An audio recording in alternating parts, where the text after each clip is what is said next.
Story about the elephant and the ant.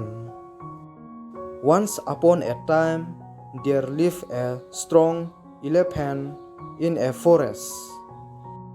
Every day, he would walk with big footsteps, stamping the ant hill.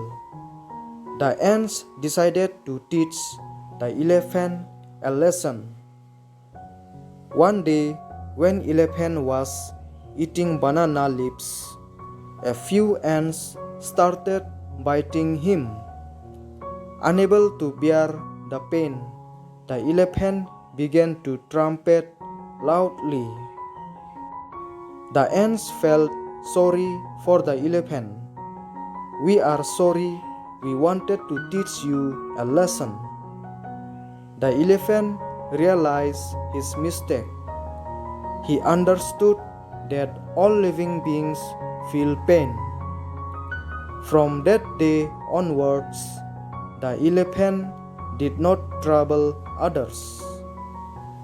Moral of the story is, bigger is not always better. Thanks for watching. Do like, share, and subscribe.